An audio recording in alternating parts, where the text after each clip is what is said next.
The James Webb Space Telescope was built to look deeper into time than any instrument before it.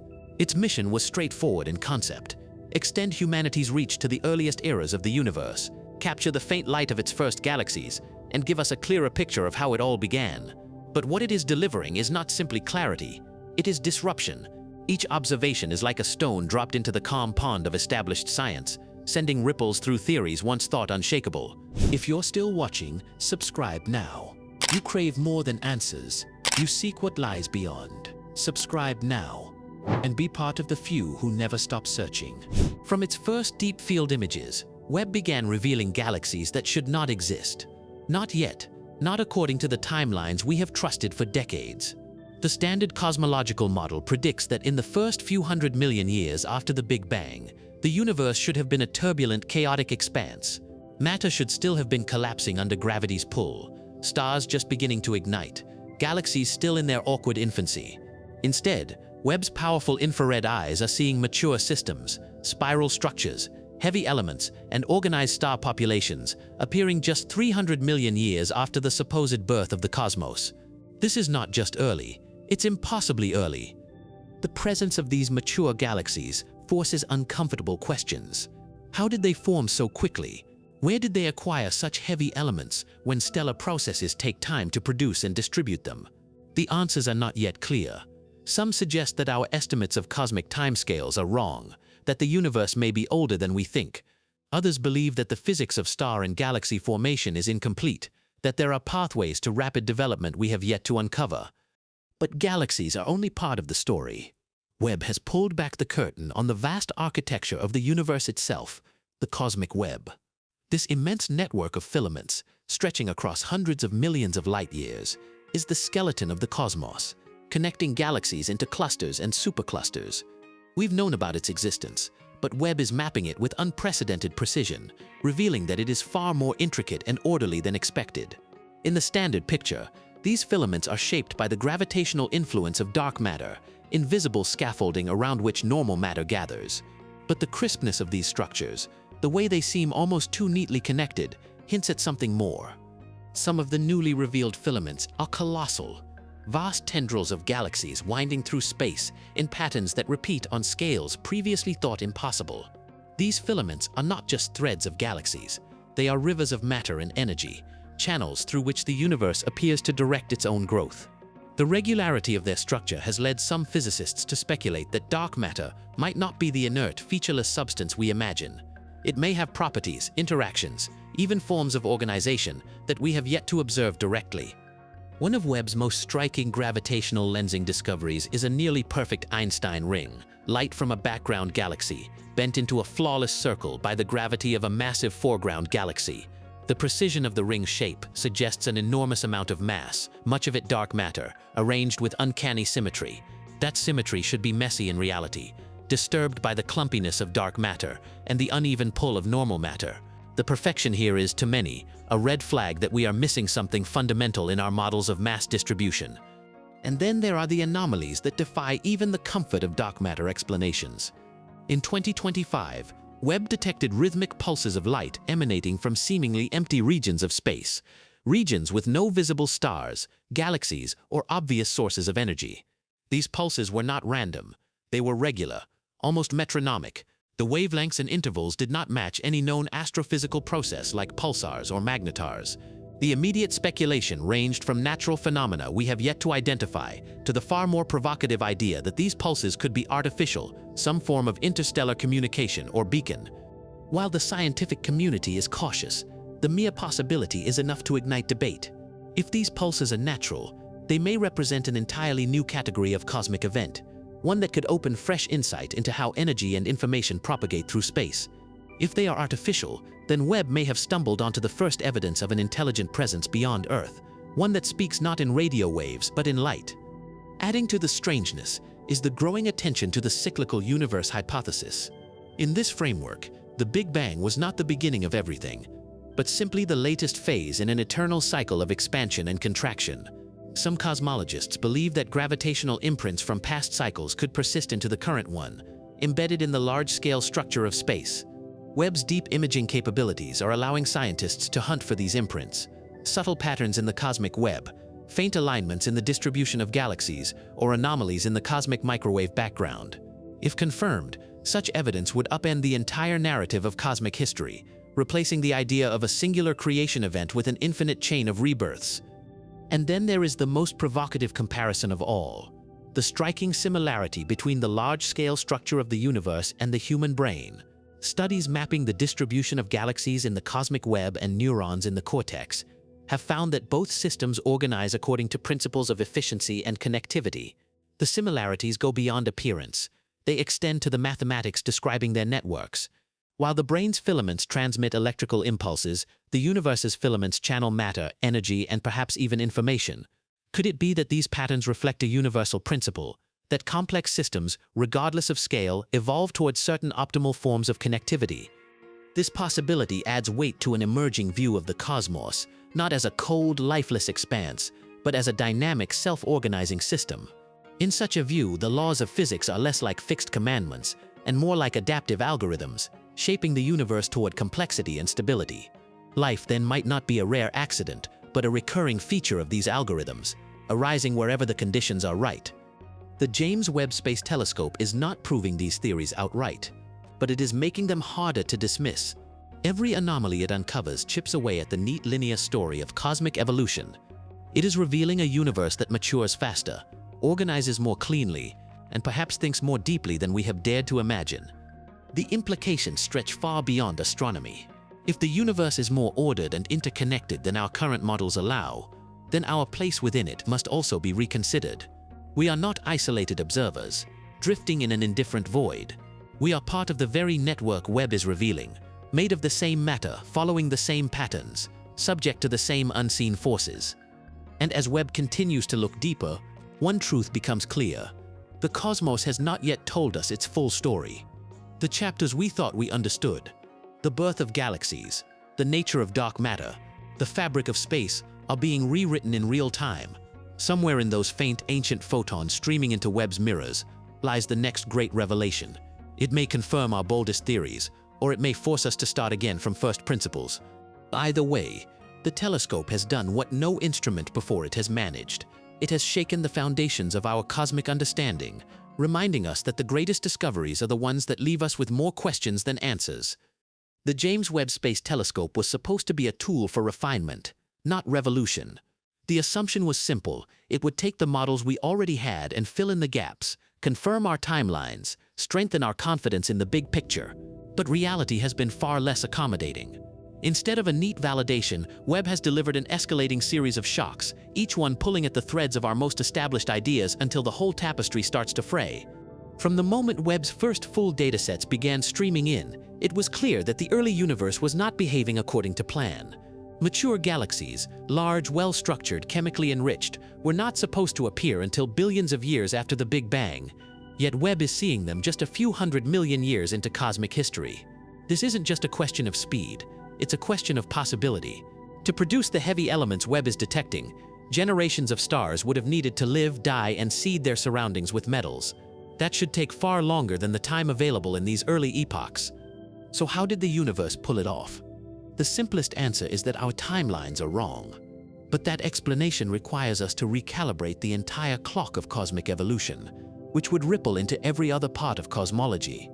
A more radical answer is that the processes of galaxy and star formation are capable of running far more efficiently than we ever imagined, perhaps aided by conditions or physical laws that existed in the early universe and no longer do.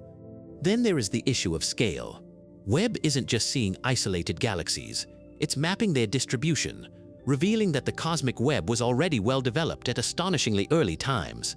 The filaments Webb has uncovered are not vague, half-formed hints of structure. They are sprawling, fully connected highways of matter, linking galaxy clusters in coherent patterns. Standard models tell us that this level of organization should take billions of years to emerge from the primordial chaos. But the universe Webb is showing us seems to have gone from zero to fully mapped in a cosmic instant. Dark matter, the invisible glue thought to shape this vast network, is supposed to be passive. It provides gravitational scaffolding, but does little else. Yet the precision and uniformity of these early structures suggests something more, an active role perhaps, or interactions within dark matter itself that we've never detected. If dark matter is more than inert mass, If it has properties that guide structure formation, then our entire understanding of the cosmic web must change. The gravitational lensing discoveries deepen the mystery. The Einstein ring Webb imaged a perfect circle of light bent around a foreground galaxy is more flawless than expected. In reality, such rings should be subtly warped by irregularities in the lensing galaxy's mass distribution. The perfection here implies an underlying symmetry in the mass itself, a symmetry that's hard to reconcile with the randomness of galaxy formation. What's more, Webb has revealed lensing effects in unexpected places, light bent around empty-looking regions of space. These dark lenses have no obvious sources of mass, suggesting either clumps of dark matter with no normal matter at all, or something even stranger, distortions caused by phenomena outside our current physics, such as the warping of space by exotic fields or relics from an earlier cosmic cycle. And then came the pulses. In 2025, Webb detected rhythmic bursts of light from regions of apparent emptiness. No stars, no galaxies, nothing visible to account for the signal. The pulses repeated with precise timing, their intervals too regular for random processes and too slow for known astrophysical sources like pulsars. This discovery has split the community. One camp argues they are natural phenomena, a class of object or event we've never encountered. The other camp entertains the possibility that the pulses are artificial, deliberate transmissions using deep space as a canvas. Caution is the official stance, but the fact that this possibility is being openly discussed is telling. If the pulses are natural, they could reveal a previously hidden mechanism for energy transfer or communication within the cosmic web. If they are artificial, the implications are existential. We would no longer be speculating about whether we are alone, but about who else is out there and why they're sending signals. Meanwhile, Webb's observations are giving new life to the cyclical universe hypothesis. In a cyclical model, the universe doesn't have a singular beginning. It expands, contracts, and is reborn over and over. Structures, or at least the information about structures, can persist between cycles, encoded in the fundamental fabric of space. Webb's maps of the cosmic web show alignments and symmetries that some interpret as gravitational fossils from a previous cycle, patterns that shouldn't exist in a universe with only one history. If true, this would radically alter our conception of time. The Big Bang would no longer be the origin, just the latest page in an endlessly turning book. Time might not be a straight arrow, but a loop, with each cycle inheriting traces of the last. In that context, the early appearance of mature galaxies becomes less mysterious. They could be following blueprints written long before our current universe existed. Layered over all this is a startling analogy: the similarity between the large-scale cosmic web and the neural networks of the human brain. When scientists compare the mathematical properties of both systems, connectivity, clustering, efficiency, they find surprising parallels. In both, information travels along optimized pathways, balancing speed and redundancy. The cosmic web channels matter and energy. The brain channels thoughts and memories. The visual resemblance is uncanny, but the deeper similarity lies in the shared architecture of complexity. If this resemblance is more than coincidence, it may point to universal principles governing how complex systems organize themselves. The same rules that shape neurons into a thinking mind might shape galaxies into a cosmic network. And if that's the case, then perhaps the universe itself functions, in some abstract sense, like a vast information processor, its filaments and clusters acting as the circuitry of a system we're only beginning to comprehend. This doesn't mean the universe is alive in the way we understand life, but it could mean that complexity and information processing are woven into its very nature, inevitable outcomes of its evolution. In such a framework, life is not a fluke, but a natural extension of the universe's drive toward organization. Webb's findings, by showing us just how ordered the cosmos is, feed directly into this view. The resistance to these interpretations is strong. Science thrives on conservatism. Extraordinary claims require extraordinary evidence. But the anomalies are piling up, and with each new Webb observation, the range of normal the standard model can accommodate grows narrower. Eventually, the weight of the unexplained will force either a massive revision of our current theories or their outright replacement. The irony is that Webb was designed to test our ideas, not topple them. Yet in doing its job too well, it has revealed a universe that doesn't just break our rules, it ignores them entirely. Galaxies that shouldn't exist, structures too neat for chance, dark matter behaving like something alive, signals from the void, and patterns that may span multiple universes, each on its own would be a puzzle. Together, they are a call to rethink the foundation of cosmology itself. And perhaps that is the true measure of Webb's success. It has not simply extended our vision, it has expanded the scope of our questions. It has shown us that the universe is not a solved equation, but an ongoing mystery, one whose complexity may be beyond even our boldest imagination. In the years to come, Webb will keep sending back data, light captured from times and places no human has ever seen. Each photon will be a messenger, carrying a piece of a story we are only beginning to understand. And when the full picture finally emerges, it may not resemble anything we expected. It may be stranger, more intricate, and more beautiful than the cosmos we thought we knew. A universe not just expanding in space, but in meaning. And when that happens, when our models are finally reshaped to fit the truth Webb has shown us, we will look back at these first years of discovery and realize they were not a crisis. They were the dawn of a deeper understanding, one that will change not only how we see the universe, but how we see ourselves within it. Which brings us back to the role of the James Webb Space Telescope. It is not simply a scientific instrument. It is the first of our species' long-range sensory organs capable of detecting these deep structural truths. Its mirrors and detectors are tuned not just to see what is there, but to sense the echoes of what was there before, across cycles, across distances, across the boundaries we thought were final. And what it is telling us is that those boundaries were illusions. The early universe is not a dark, unshaped void. It is a place of startling precision. The cosmic web is not a static scaffolding, it is a living network, constantly adjusting, constantly aligning. Dark matter is not passive. It may be the medium through which order itself is enforced. And time may not be a one-way street after all. In the coming years, as Webb continues its mission, the tension will only grow between what we thought the universe was and what it now appears to be. Some of the anomalies will find natural explanations, others will not, and those that remain will become the seeds of new physics, models that embrace a universe that is older, stranger, and more intricately structured than we dared imagine. When that day comes, the shock we feel now will fade, replaced by a new kind of clarity. We will see that the universe was never bound by our timelines, never limited by our models. It has always been this vast, this complex, this precise. We were simply waiting for the right eye to open and show us. And that eye, gleaming gold in the cold void, has opened. The James Webb Space Telescope is looking deeper still. The question now is whether we are ready for everything it will see. Webb is also challenging our sense of cosmic history with its observations of heavy elements in places they shouldn't exist. Elements like oxygen, carbon, and iron are the products of multiple generations of stars. To find them in abundance in galaxies from the universe's first few 100 million years is like walking into a newborn forest and finding it filled with towering, centuries-old trees. The only plausible explanations are either accelerated stellar life cycles, which would require entirely new physics, or inheritance from a previous cycle of the universe. The cyclical universe model, long considered a fringe idea, now has a stage again.